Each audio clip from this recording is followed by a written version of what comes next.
Hello there, Tracy here. Welcome to this video. Bonjour à tous, c'est Tracy. Alors aujourd'hui, je voulais vous parler de ma journée. Ouais, parce que c'est intéressant, une journée type dans ma vie de prof d'anglais à mon compte. Et je voulais vous faire un petit peu le topo sur tous les élèves que j'ai eus aujourd'hui et tous les profils variés et sur le fait qu'il est important de savoir switcher d'un niveau à l'autre, d'un profil à l'autre, comme ça, en 2 minutes. Alors, j'ai commencé ma journée avec un élève qui est chef d'entreprise, qui vend des casiers et qui travaille dans tout ce qui est hôtel, restauration, tout ça. Et il a des entreprises en France.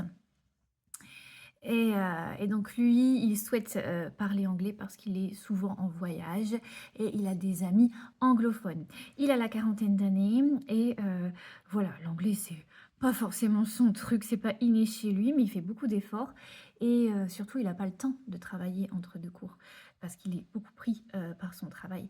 Donc il prend des cours régulièrement dans la semaine avec moi et je vois des petits progrès, même si l'anglais c'est pas son truc, voilà, il est capable de se débrouiller avec quelqu'un en parlant. Donc ça, c'est génial. Ensuite, j'ai eu un boulanger, et oui, en cours, parce que lui, il souhaite être à l'aise en anglais dans le cadre des voyages. Donc pareil, hein, on est sur un niveau débutant. Ensuite, j'ai eu une élève, donc tout ça le matin, j'ai eu une élève qui a été traumatisée par l'anglais à l'école et elle allait en cours d'anglais avec la boule au ventre. Elle sait des choses, mais elle a peur de s'exprimer.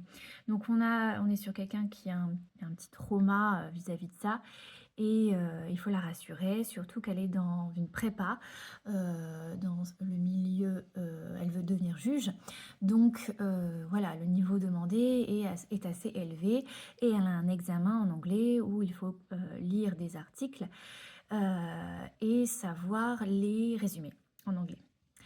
Ensuite, l'après-midi, j'ai eu mon élève qui travaille aussi dans le milieu juridique et elle a un bon niveau, hein, mais elle écrit beaucoup de papiers de recherche en anglais, donc elle souhaite s'améliorer en anglais dans le cadre d'écriture, de l'écriture. Elle ne veut pas passer par les sites de traduction ou l'IA pour le faire. Elle avance très très bien en peu de temps. Ensuite, j'ai eu une élève juste en soutien scolaire, voilà, qui est au collège et qui a des difficultés. Non, elle est au lycée. Et elle a un niveau un peu inférieur à ce qui est demandé. Donc bon, là, c'est une remise à niveau classique. Ensuite, je bifurque sur une autre élève qui travaille le FIRST de Cambridge.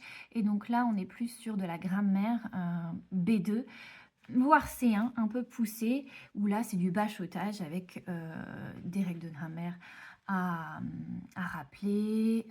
Voilà, beaucoup d'ailleurs. Beaucoup. Ensuite, j'ai eu mon élève qui est à l'université, dans une section littéraire, et qui a du mal avec la compréhension de l'oral. Donc, on fait beaucoup de CO avec elle. Et finalement, pour clore cette journée très intense, j'ai eu mon élève qui a à peu près mon âge, je pense, et qui passe le concours d'anglais en externe. Non, pas en externe, en 3e concours. Donc, elle veut être prof d'anglais dans le secondaire. Et donc, elle a besoin de mon expertise pour passer ce CAPES, 3e concours. Donc, on travaille sur les épreuves du CAPES ensemble. Donc j'ai l'habitude de faire ça, je connais les attentes du jury, donc voilà, on a bossé là-dessus. Et voilà, cette journée très intense. Ok, donc si vous souhaitez prendre des cours avec moi, je vous mets tout ce qu'il vous faut dans la description. See you soon, bye bye.